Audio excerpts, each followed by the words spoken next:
À Jérusalem, les légendes urbaines poussent comme des fleurs. Beaucoup d'entre elles sont liées à un mystère ancestral, la porte dorée et le fait qu'elle soit fermée. Pourquoi a-t-elle été scellée? Ce n'est pas le temps qui l'a verrouillée, mais la peur. Il y a 5 siècles, elle a été murée et on dit qu'elle le restera jusqu'au retour du Messie. Mais maintenant, quelque chose a changé.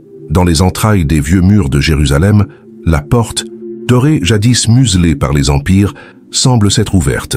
Si la prophétie est réelle, ce n'est pas juste de l'archéologie, c'est le début de quelque chose de divin. On l'appelle la porte dorée, mais pendant des siècles, elle n'était que pierre et silence. Située sur le muret de la vieille ville de Jérusalem, la porte dorée, également connue sous le nom de porte orientale ou porte de la miséricorde, fait face au mont des Oliviers et surplombe l'ancienne vallée du Cédron. Elle ne s'ouvre pas aux voitures, elle n'accueille pas les touristes, elle ne grince même pas avec le vent, parce qu'elle est scellée, mais hurée de briques et intouchée depuis plus de 480 ans. Mais ce n'est pas une porte comme les autres, elle porte un poids spirituel.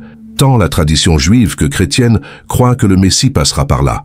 Pour les chrétiens, c'est par là que Jésus est entré dans Jérusalem avant sa crucifixion, accomplissant la prophétie de Zacharie sur un roi humble monté sur un ânon. Pour les Juifs, c'est la porte d'entrée du Rédempteur qui viendra et restaurera Israël. C'est peut-être pour ça qu'en Pline 541, Soliman le Magnifique, alors souverain de l'Empire ottoman, a ordonné qu'elle soit scellée, pierre par pierre, non pas avec une cérémonie, mais avec une stratégie. Certains pensent qu'il craignait les prophéties. D'autres disent qu'il voulait bloquer toute espérance de rédemption juive. Pour s'assurer qu'aucun prêtre ou figure messianique ne puisse passer, un cimetière musulman a été construit juste devant la porte, avec la croyance qu'aucun homme saint ne traverserait le chemin des morts. Mais si la prophétie devait être empêchée, pourquoi l'histoire semble-t-elle se retourner contre ce plan? Parce que maintenant, pour la première fois depuis de nombreuses générations, les compartiments intérieurs de la porte, autrefois enterrés dans le silence, auraient été ouverts aux fidèles, et que ce soit par intervention humaine ou par miracle, ce changement est en train de réveiller quelque chose d'ancien. La porte n'a pas été fermée juste pour protection, elle a été scellée avec une intention. Dans Ézéchiel 44:2, une ancienne prophétie murmure à travers le temps. Cette porte restera fermée, elle ne sera pas ouverte. Personne n'y entrera, car l'Éternel, le Dieu d'Israël, y est entré. Cette seule phrase change tout. Ce n'était pas l'acte d'un roi, c'était un décret divin. Selon de nombreux érudits, cette prophétie fait référence au moment où Jésus, car il est entré dans Jérusalem le dimanche des Rameaux, traversant le mont des Oliviers et passant par la porte est, accomplissant la vision décrite dans Zacharie 9:9. Mais après ce moment, quelque chose a changé. Si la présence du Seigneur est entrée par cette porte, comme l'a écrit Ézéchiel, alors elle ne devrait plus jamais être ouverte jusqu'à son retour. Et pourtant, Soliman, que ce soit par ignorance ou par défi, a fait ce que la prophétie avait déjà prédit. Il l'a scellé, croyant qu'il pouvait empêcher ce qui était écrit. Mais en faisant cela, il a peut-être en fait accompli la prophétie. À plusieurs reprises, d'autres ont essayé de défaire ce que Dieu avait ordonné. En 1917, alors que des dirigeants musulmans se préparaient à démolir la porte entièrement, les forces britanniques ont pris de manière inattendue le contrôle de Jérusalem, paralysant le plan. En 1967, pendant la guerre des 6 jours, des dirigeants israéliens ont pensé la rouvrir, mais un rabbin respecté les a avertis. Seul le Messie peut ouvrir cette porte. Liste. Ouar a tenté d'interférer, mais quelque chose a résisté, comme des mains invisibles tenant les pierres en place. Et maintenant, avec le passage intérieur soi-disant accessible pour la première fois en des siècles, on est forcé de se demander, était-ce une décision humaine ou Dieu a-t-il permis qu'une porte s'ouvre comme un signe? Jérusalem a beaucoup de portes. Certaines ont été détruites, d'autres reconstruites, rebaptisées et oubliées. Mais la porte dorée se comporte différemment. Elle est devenue un symbole de défi, pas contre l'homme, mais contre le temps lui-même. Chaque tentative d'y toucher semble résonner avec des conséquences, comme si des forces invisibles gardaient ce qui a été scellé il y a longtemps. Même quand des traités de paix ont été signés, la porte est restée intouchée. Même quand des bulldozers ont ouvert de nouveaux chemins, aucune pierre de cette porte n'a été retirée. Même quand le monde change, la porte reste la même. C'est peut-être pour ça que ce qui se passe maintenant est si troublant. En 2019, des rapports ont émergé selon lesquels la chambre intérieure de la porte, la partie cachée par des siècles de briques et de silence, a été ouverte. Pas pour des rois, pas pour des généraux, mais pour des fidèles. Des photos ont circulé, des vidéos ont fuité. Certaines montraient des gens en train de prier à l'intérieur du vestibule autrefois scellé. D'autres suggéraient qu'un des rénovations en cours. Les autorités n'ont pas donné d'explication claire. Mais pour ceux qui suivent les prophéties, ce n'était pas de la politique, ce n'était pas une coïncidence. C'était un signe. Parce que les Écritures disent que cette porte a été fermée parce que Dieu y était entré. Et si elle commence à s'ouvrir de nouveau, même de l'intérieur, la question qui a plané pendant des générations devient urgente. Est-ce qu'il revient bientôt? Parce qu'une porte comme celle-là ne bouge pas toute seule. Et si elle bouge, ça veut dire que quelque chose ou quelqu'un s'approche. Les pierres de Jérusalem ont toujours parlé, à travers des sicas, risses, des inscriptions et de la poussière ancienne. Mais la porte dorée parle sans jamais ouvrir la bouche. Elle parle à travers son immobilité, son refus de changer, à travers les mains qui ont essayé de la bouger et ont échoué. Il fut un temps où les dirigeants croyaient qu'ils contrôlaient l'histoire, qu'ils pouvaient sceller une porte, construire un mur, redessiner des frontières et, en faisant cela, contenir la prophétie. Mais la porte dorée leur a tous survécu. Aucune autre porte au monde n'a résisté au changement comme celle-ci. Les Ottomans l'ont scellée, les croisés l'ont ouverte, juste pour qu'elle soit scellée à nouveau. Des leaders musulmans ont tenté de la démolir. Des forces israéliennes ont débattu de l'opportunité de l'ouvrir. À chaque fois, l'histoire était en suspens. À chaque fois, la porte restait. Et puis, en 2019, le silence à l'intérieur a été brisé pour la première fois en des siècles. La face extérieure reste scellée, forte et immobile. Mais le côté intérieur, derrière les pierres, a été rendu accessible en silence, presque comme un murmure. Ceux qui y sont entrés n'ont pas apporté d'épée, sous de parchemin. Ils ont apporté des prières. Que signifie-t-il lorsque le cœur de la porte s'ouvre, mais que sa face reste scellée? Serait-ce un message spirituel pas encore visible pour le monde, mais qui s'éveille déjà de l'intérieur? Si la porte elle-même est une horloge, les aiguilles viennent peut-être de bouger. Elles n'indiquent pas encore minuit, mais elles sont en mouvement. Et la prophétie ne crie pas. Elle ne tweete pas et ne s'annonce pas aux infos. Elle murmure. Et ce murmure, ça est venu de l'intérieur d'un mur qu'on croyait intouchable. Juste en face de la porte dorée se trouve le mont des Oliviers, une colline tranquille parsemée d'oliviers et de tombes anciennes. Mais cette montagne est plus que de la géographie. C'est une scène.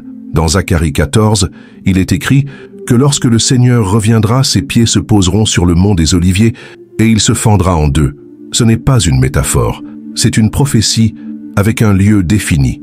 Et la porte qui lui fait face n'est pas un accident. La montagne et la porte sont parfaitement alignées. L'une regarde l'autre comme un miroir de l'éternité. Ce n'est pas poétique, c'est stratégique, comme si Jérusalem avait été construite pour se préparer à un seul moment. Lors de sa première venue, Jésus s'est approché de cette même montagne. Il est descendu la pente, a traversé la vallée du Cédron et est entré dans la ville. Pas par l'une des portes du sud ou de l'ouest, mais par celle-ci, celle qui ne devait plus jamais s'ouvrir jusqu'à son retour. Cette entrée n'était pas une parade, c'était un signe prophétique. Et maintenant, avec des rumeurs que l'intérieur de la porte se réveille et que l'attention mondiale et se reconcentre sur l'est de Jérusalem, cet alignement fait toute la différence.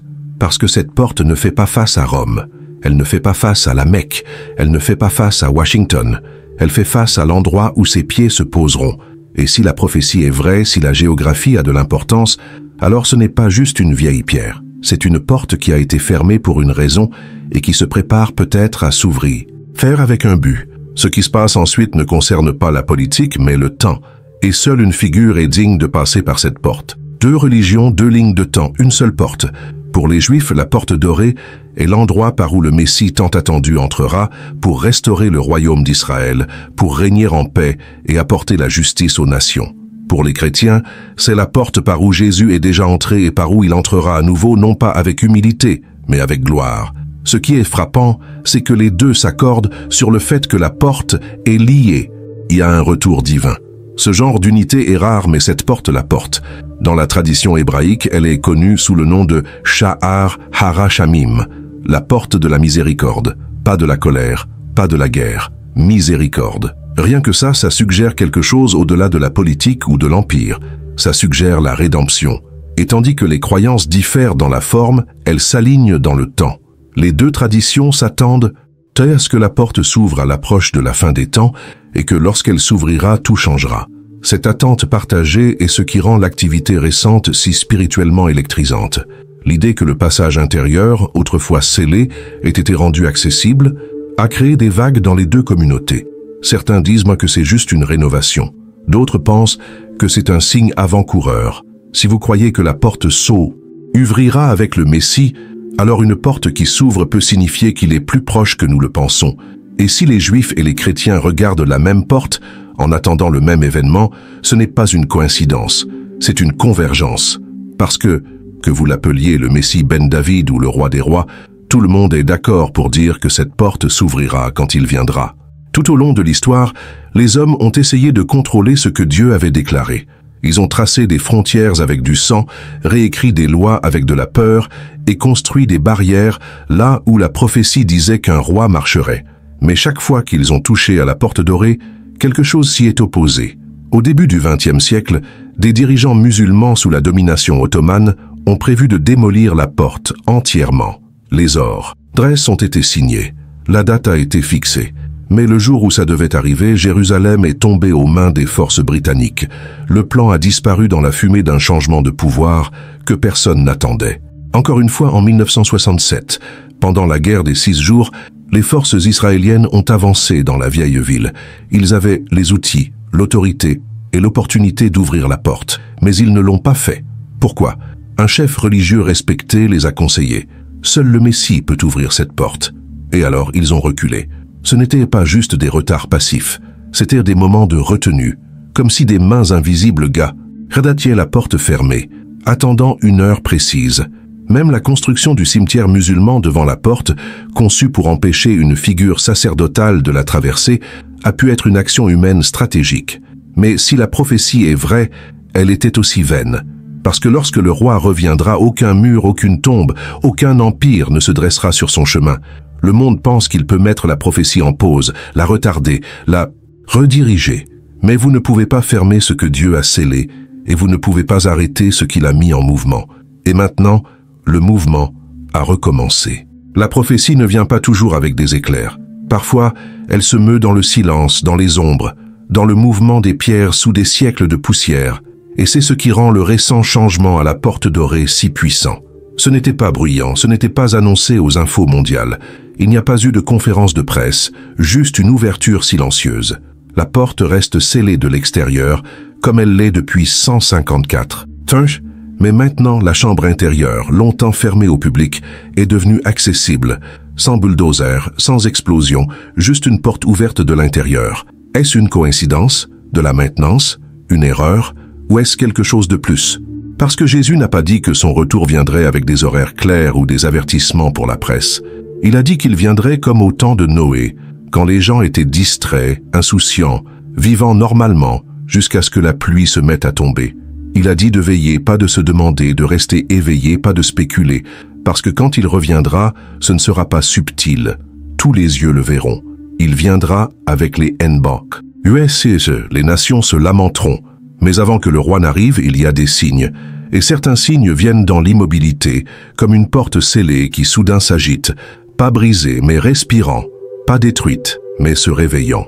Les observateurs de la prophétie, ceux qui n'ont pas besoin de gros titres pour voir les schémas, sont maintenant attentifs, parce que ce qui se passe n'est peut-être pas l'accomplissement lui-même, mais c'est peut-être le murmure qui précède le son de la trompette. Certains voient la porte dorée comme une relique, d'autres la voient maintenant comme un compte à rebours, une horloge sans chiffres, marquant le temps non pas avec des heures, mais avec des accomplissements. Cette porte ne fait pas tic-tac, elle attend. Et attendre n'est pas de l'inactivité, c'est de la préparation. Chaque tentative de l'enfreindre, bloquée. Chaque plan pour l'effacer, annulé. Chaque pierre posée, préservée. Et maintenant, quelque chose bouge. Dans le contexte de la prophétie, rien n'arrive par accident. L'ouverture partielle des chambres intérieures peut sembler un petit événement, mais c'était aussi un murmure pour Ézéchiel. C'était aussi un ânon qui a traversé cette porte il y a 2000 ans. Dieu ne commence que très rarement par des explosions. Il commence par un alignement. Et aujourd'hui, les choses s'alignent. Le mont des Oliviers reste en veille. Le mont du Temple continue d'être disputé. Les rumeurs d'un troisième temple résonnent plus fort chaque année. Et maintenant, la porte de la prophétie respire à nouveau. Pour les fidèles, ce n'est pas de la peur, c'est un signe, un rappel que Jésus a dit d'être prêt. Il n'a jamais donné de date, il a donné des signes. Il a dit « Quand vous verrez ces choses commencer à arriver, redressez-vous et levez la tête, parce que votre rédemption est proche. » Cette porte n'a jamais été juste une question de briques et de mortier. C'est une question de temps, et de celui dont l'arrivée changera tout. Et si c'est la porte par où il passera, alors chaque pierre compte, chaque rumeur compte, chaque mouvement compte. Parce que si le compte à rebours a commencé, nous ne regardons pas l'histoire, nous la vivons. Pendant presque 500 ans, la porte dorée est restée silencieuse, intouchée et scellée, non pas par le temps, mais par quelque chose de plus profond, par la prophétie. Et maintenant, elle n'est plus en silence. Que ce soit une petite ouverture ou un signe de ce qui est à venir, une vérité résonne plus fort que jamais. La porte est en mouvement. Partout dans le monde, les signes se multiplient. Guerres et bruits de guerre. La terre qui gémit avait. Ça est des catastrophes. Les lignes spirituelles entre la vérité et le mensonge qui s'amincissent. Et au cœur de tout ça se trouve Jérusalem. Une ville choisie non pas par la politique, mais par Dieu lui-même. Et dans cette ville, une porte. Et dans cette porte, un message. C'est un message qui dit qu'il est entré une fois et qu'il entrera à nouveau, non pas sur un ânon mais comme un roi, et quand cela arrivera, aucun empire ne pourra l'arrêter, aucune armée ne s'opposera à lui, aucun mur n'aura d'importance, aucune porte ne restera fermée. Nous ne regardons pas une coïncidence, nous regardons un alignement, un moment qui a été écrit dans les Écritures et murmuré pendant des siècles, est maintenant vu par des yeux humains. La porte dorée est encore scellée, mais elle ne dort pas. Et la question maintenant n'est pas de savoir si elle va s'ouvrir. La question est, serez-vous prêt quand ça arrivera?